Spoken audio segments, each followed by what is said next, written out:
Mas tujuan lan iki Pak, Pak. Mang mriki Pak. Iya. Wis kira lemas.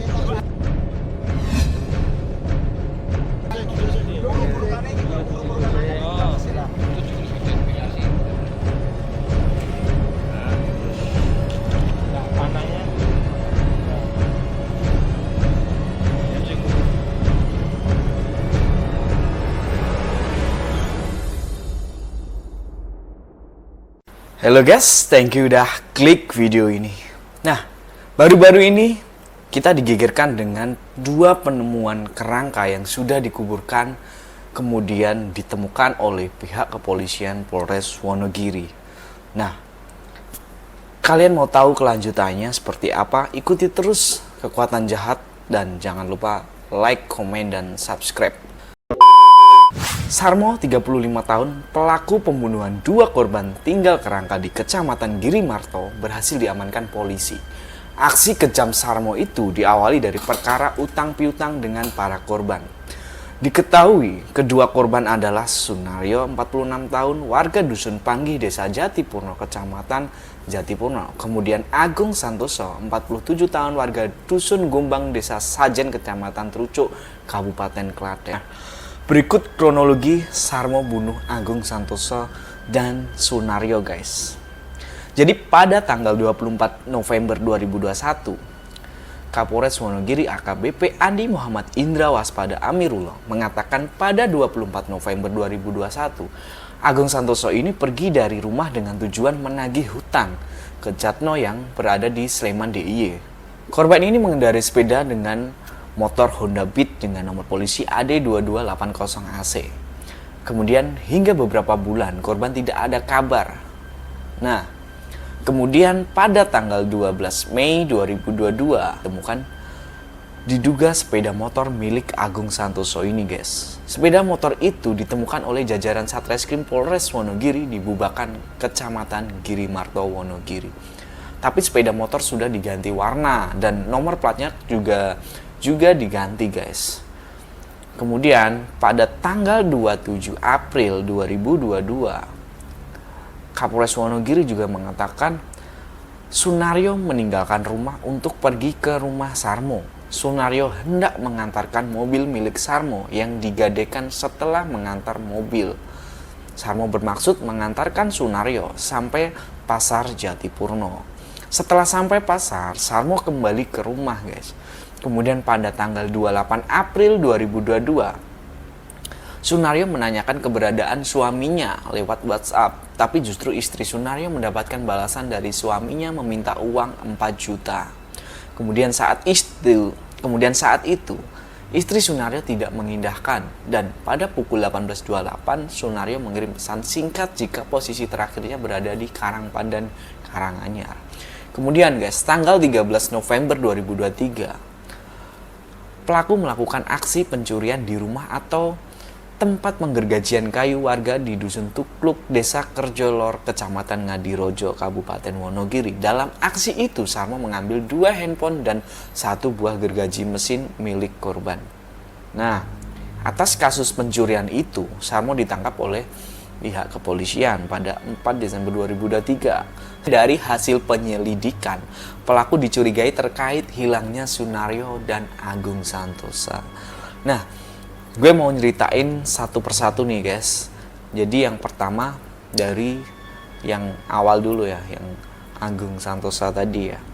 Jadi mohon izin untuk keluarga Pak Agung, sedikit saya menceritakan kronologi karena biar semua netizen atau masyarakat itu biar tenang dan paham terkait dengan permasalahan yang muncul ini.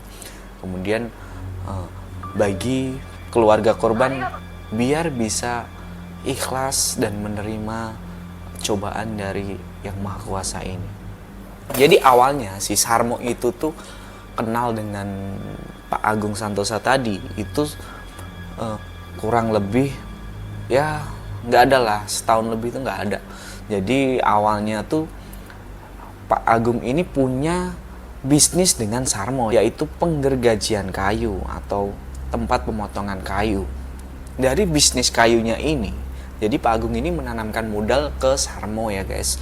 Kemudian tempat untuk kerjanya ini didirikan di Girimarto, Wonogiri. Nah, beberapa bulan kemudian untuk bisnisnya ini tuh masih lancar guys. Jadi Sarmo ini dari hasil penjualan kayu, kemudian modal dan sebagainya, itu untungnya itu masih bisa dibagi, masih jalan. Nah, kemudian entah beberapa bulan kemudian ada sedikit percekcokan antara Pak Agung dengan Sarmo karena ketidakketerbukaan terkait dengan hasil dari bisnisnya tersebut. Nah, kemudian saat kejadian tersebut, waktu itu si Pak Agung ini itu pamit kepada istrinya kalau dia mau ke rumahnya Jatno tersebut. Nah, kemudian apa? Kemudian setelah dari situlah, kemudian si Pak Agung Santosa ini menemui Sarmo di gubuk tempat penggergajian kayunya yang ada di Girimarto. Nah, kemudian saat itu Pak Agung ini menanyakan bagaimana terkait dengan usahanya tersebut, guys. Kenapa bisa sampai seperti ini? Kenapa untungnya tidak seperti yang dibayangkan dan sebagainya? Nah, saat itu Sarmo mengatakan kalau dia mendapat tekanan dari Pak Agung ini. Waktu itu Sarmo bilang kalau Pak Agung ini datang marah-marah dan mau mencabut usahanya itu atau dipindahkan ke Klaten tempat tinggalnya. Nah, maka dari itu si Sarmo ini pergilah dia ke atas gubuk yang di atas. Jadi tempat desanya Sarmo ini emang banyak seperti ladang-ladang yang tempatnya agak tinggi-tinggi kayak gitulah guys. Nah, kemudian saat Sarmo berada di atas, saat itu Sarmo membuka jok motor yang dikendarainya. Kemudian saat itu jok yang dikendarainya itu ada racun apotas yang sudah dia sediakan sebelumnya waktu untuk menanam atau membasmi hama yang ada di kebunnya. Kemudian dia terfikir atau gelap mata ya guys. Saat itu dia melihat ada botol aqua yang ukurannya 500 ml segitulah. Kemudian dia memasukkan apotas tersebut sambil menunggu kedatangan Pak Agung Santosa. Nah, waktu itu Pak Agung Santosa beberapa menit kemudian dia menyusul si Sarmo ini ke atas. Saat sampai ke atas, Pak Agung ini marah-marah. Dia masih marah-marah, masih intinya masih mengungkit masalah yang tadi ya. Habis itu Sarmo ini memberikan minuman tersebut. Dia bilang ini diminum dulu Pak, jangan marah-marah. Nanti masalah pasti ada solusinya. Nah, langsung Pak Agung ini seketika meminum minuman yang diberikan Sarmo tadi. Sehabis ia meminum, dia langsung terjatuh atau mengalami apa ya guys, kayak kejang lah dan sebagainya karena dia meminum racun apotas tadi.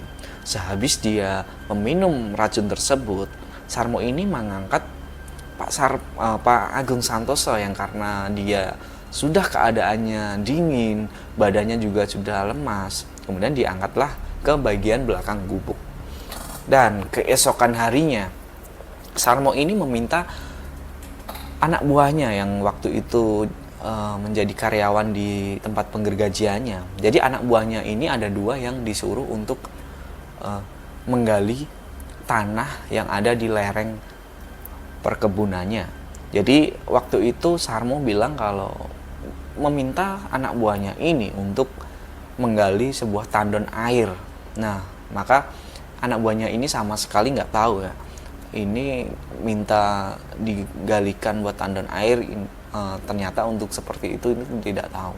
Kemudian keesokan harinya dan setelah selesai menggali kubur tersebut, si Sarmo ini langsung mengangkat jasad Pak Agung Santosa tersebut dan memasukkan ke dalam galian tersebut. Kemudian ia langsung mengubur dengan tanah yang bekas galian tadi. Kemudian guys, waktu itu Sarmo ini menutupi jasad ini tidak langsung full ya, dia baru separuh. Habis itu si karyawannya tadi yang sorenya tadi membantu menggali tersebut, kemudian paginya dimintai lagi untuk menutup galian tadi. Si Sarmo ini bilang kalau nggak jadi buat tandon air. Kemudian langsunglah karyawannya tersebut menutup lubang yang sudah dibuat tadi. Nah, itulah dari cerita hilangnya Pak Agung Santoso ya. Kemudian setahun kemudian barulah terjadi kejadian yang kedua yang dialami oleh Pak Sunaryo, warga Jatipurno. Waktu itu si Sarmo itu punya kendaraan sebuah mobil ya, mereknya Grand Max. Kemudian Sarmo ini menggadaikan mobil tersebut ke Pak Sunaryo. Nah, total gadainya tersebut jumlahnya sekitar 48 juta guys. Karena sudah berbulan-bulan Sarmo ini belum bisa menebus. Kemudian Pak Sunaryo ini marah-marah. Dia sering menghubungi Sarmo, kapan ini mau ditebus, kapan ini mau diambil mobilnya dan sebagainya. Kan Pak Naryo ini juga butuh uang untuk dia lah buat usahanya dan sebagainya. Kemudian saat kejadian tragis tersebut, si Sarmo ini bilang ke Pak Sunaryo kalau dia sudah menyiapkan uang sebesar 46 juta buat menebus mobil tersebut. Kemudian Pak Sunaryo ini langsunglah dia pergi ke rumah Sarmo yang ada di Girimarto. Karena Sarmo ini sudah meyakinkan, kemudian dia meminta sekaligus untuk diajak ke ahli atau paranormal di daerah tersebut. Nah, kemudian nanti pulangnya akan diantar Sarmo. Seketika itu, sebelum sholat taraweh, Pak Sunaryo ini datang ke tempat penggergajian kayu Sarmo. Sehabis dia datang, Sarmo ini bilang kalau dia membohongi Pak Sunaryo kalau uang yang sudah disiapkan tadi tidak ada. Seketika Pak Sunaryo marah-marah sambil menunjuk-nunjuk Sarmo juga. Dan karena Sarmo ini sudah emosi, dia juga meminta Pak Sunaryo ini untuk agar tenang dulu. Dan dia langsung mengajak Pak Sunaryo ini ke paranormal. Sebelum dia naik ke mobil Grand Max tersebut, Sarmo ini masuk ke kamar karyawan yang ada di tempat penggergajian kayunya guys.